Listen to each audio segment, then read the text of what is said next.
तो हम फिर से एक बार जॉब एनालिसिस की टॉपिक की तरफ चलने वाले हैं।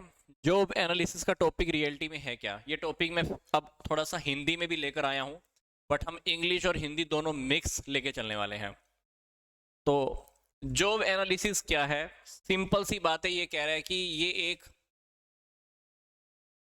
मानव संसाधन प्रबंध का बोले तो हमारा जो ह्यूमन रिसोर्स मैनेजमेंट है उसका ये बहुत इंपॉर्टेंट फंक्शन है। कौन सा? Job analysis. तो हम फिर से जॉब एनालिसिस के टॉपिक की तरफ ही चल रहे हैं। तो जॉब एनालिसिस एचआरएम का एक फॉर्मल और इंपॉर्टेंट फंक्शन है। अब इसके मीनिंग को एक बार ध्यान से समझ लेना, आगे आपको टॉपिक समझ में आएगा। जॉब एनालिसिस में हम करते क्या हैं? जॉब एनालिसिस में हम इंप्लॉइज से रिलेटेड जितनी भी डिटेल्स होती हैं वो सारी डिटेल्स इकट्ठा कर लेते हैं। अब जब हमारे पास डिटेल्स आ जाती हैं इंप्लॉइज की, कर्मचारियों की, तो हम इंप्लॉइज की डिटेल्स को देखकर उनको राइट्स और रिस्पॉन्सिबिलिटीज देते हैं। राइट्स और रिस्पॉन्सिबिलिटीज मतलब हम उनको अधिकार और उत्तरदायित्व सौंप देते हैं ताकि वे अपने काम को बहुत अच्छे तरह से कर पाएं, एग्जीक्यूट कर पाएं। अब क्या कह रहा है? कहता है कि जॉब एनालिसिस के अंदर, मतलब जो टॉपिक हम पढ़ रहे हैं जॉब एनालिसिस के अंदर, हम क्या करते हैं, निश्चित समय, टाइम, काम के इन्वायरमेंट और काम की जो कंडीशन है इसको भी हम बीच में लेके चलते हैं। अब इससे क्या होगा? इससे मैनेजर को इंप्लॉइज से रिलेटेड सारा डेटा अवेलेबल हो जाता है। जॉब एनालिसिस में हम क्या करते हैं, इंप्लॉइज की नॉलेज, एफिशिएंसी और एबिलिटी का भी निर्धारण सही ढंग से करते हैं। अब जॉब एनालिसिस से क्या होगा, इंप्लॉइज की रिक्रूटमेंट, सिलेक्शन, ट्रांसफर, प्रमोशन, ये सारे काम बहुत अच्छे से किए जा सकते हैं। तो मतलब क्या है? कहता है कि एक ऑर्गेनाइजेशन के अगर आपको टारगेट को अचीव करना है तो जॉब एनालिसिस अपनी एक इंपॉर्टेंट रोल प्ले करता है। तो जॉब एनालिसिस हुआ क्या, फिर से मैं रिकैप कर देता हूं। जॉब एनालिसिस के अंदर हम इंप्लॉइज मतलब कर्मचारियों से रिलेटेड सारा डेटा कलेक्ट करते हैं। जब हम डेटा कलेक्ट करते हैं तो डेटा कलेक्ट करने के बाद हम उनको राइट्स और रिस्पॉन्सिबिलिटीज हैंडओवर कर देते हैं। क्यों? ताकि वो अपने काम को अच्छे तरीके से पूरा कर पाए। जब हम जॉब एनालिसिस करते हैं तो उसमें हम टाइम, जो काम करने का जो इन्वायरमेंट है, जो काम करने की कंडीशंस हैं, वो भी हम बीच में लेके चलते हैं। अब इस जॉब एनालिसिस से क्या होने वाला है, एक मैनेजर को इंप्लॉइज से रिलेटेड डेटा अवेलेबल हो जाता है। अब जब हमको डेटा अवेलेबल होता है तो इससे हम क्या करते हैं, सामने वाले जो इंप्लॉइज है उनकी नॉलेज, एफिशिएंसी और एबिलिटी का हम निर्धारण कर सकते हैं। अब आप सोच के देखो कि जब हम किसी भी इंसान के बारे में डेटा कलेक्ट करते हैं तो क्या होता है, हम सामने वाले इंसान के बारे में बहुत अच्छे से बता पाते हैं। तो यही बात वो यहाँ पे कह रहा है कि जब हम किसी का हम डेटा कलेक्ट करते हैं तो सामने वाले की योग्यता, सामने वाले के ज्ञान, सामने वाले की कुशलता का हम निर्धारण कर सकते हैं। अब जब सामने वाले के बारे में हमको नॉलेज मिलती है तो हमको सामने वाले के बारे में पता लग जाता है कि सामने वाले को क्या काम देना चाहिए, क्या काम नहीं देना चाहिए, सामने वाला क्या बात कर सकता है, नहीं कर सकता, सामने वाले की सोच कैसी है, सामने वाले के विचार कैसे हो सकते हैं।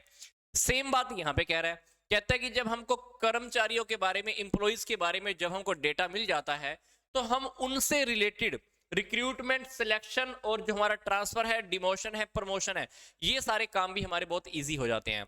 इसीलिए जॉब एनालिसिस का जो काम है एक एचआरएम के अंदर, ह्यूमन रिसोर्स मैनेजमेंट के अंदर बहुत इंपॉर्टेंट रोल प्ले करता है।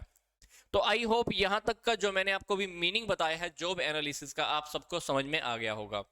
अब हम टॉपिक को थोड़ा सा और आगे स्ट्रेच करने वाले हैं।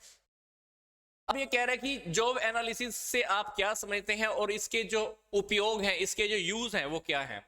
हालांकि बातें हमने शॉर्टकट में कल देखी थी पर इसको हम थोड़ा सा डिटेल में लेके चलने वाले हैं। तो कहता है कि अगर किसी भी ऑर्गेनाइजेशन को अगर आपने सही ढंग से चलाना है तो संगठन में, किसी भी ऑर्गेनाइजेशन के अंदर काफी सारी प्रॉब्लम पैदा होती हैं, ये हमको पता है। किसी भी ऑर्गेनाइजेशन को जब हम चलाते हैं, किसी भी संस्था को जब हम चलाते हैं तो उसमें काफी सारी प्रॉब्लम्स पैदा होती हैं। अब प्रॉब्लम्स का समाधान करने के लिए, हम संस्था में, किसी ऑर्गेनाइजेशन के अंदर हम क्या करते हैं, जॉब का एनालिसिस करते हैं। तो जॉब का एनालिसिस करने से एम्प्लॉइज के किए गए कामों और उनके कर्तव्यों का, मतलब उनकी जो राइट है, रिस्पॉन्सिबिलिटी है, हम उसके बारे में सारा डिटेल्स में इंफॉर्मेशन कलेक्ट करते हैं। तो जॉब एनालिसिस के अंदर हम क्या करते हैं, किसी भी काम का बहुत डिटेल में स्टडी करते हैं। जॉब एनालिसिस के अंदर हम किसी भी काम का डिटेल में स्टडी करते हैं। जैसे काम को करने के लिए मशीनों का, कैसी मशीनों का प्रयोग किया जाए, कार्य व्यक्ति की योग्यता, कार्य व्यक्ति की योग्यता के अनुरूप है या नहीं है, कार्य के लिए न्यूनतम योग्यता क्या होनी चाहिए, काम किस तरह से होना चाहिए, काम किस तरह का है, और काम करने के लिए क्या क्या प्रक्रियाएं की जाएंगी, कौन कौन सी प्रोसेस की जाएगी। मतलब जॉब एनालिसिस के अंदर हम क्या करते हैं, किसी भी काम को करने के लिए काम से रिलेटेड बहुत गहरे तरीके से विचार विमर्श करते हैं, एनालिसिस करते हैं।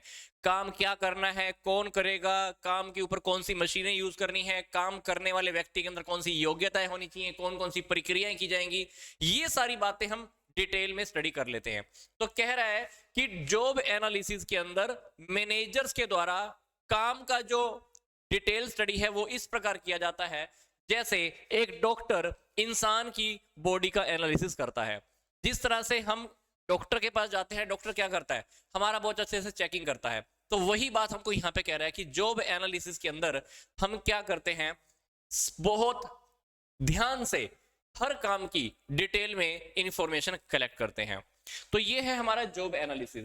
तो जॉब एनालिसिस के बेस पर हम एम्प्लॉइज का रिक्रूटमेंट, सिलेक्शन, ट्रेनिंग, प्रमोशन, ये सारे काम करते हैं। तो कहता है कि जब तक किसी भी काम का पूरी तरह से एनालिसिस नहीं हो सकता, जब तक हम किसी भी काम का एनालिसिस बहुत अच्छे से नहीं करते, तब तक हम योग्य कर्मचारियों की पहचान नहीं कर सकते। और इस प्रकार ये बिल्कुल क्लियर हो जाता है कि जॉब एनालिसिस द्वारा किसी भी ऑर्गेनाइजेशन के लिए योग्य कर्मचारियों का चुनाव किया जा सकता है।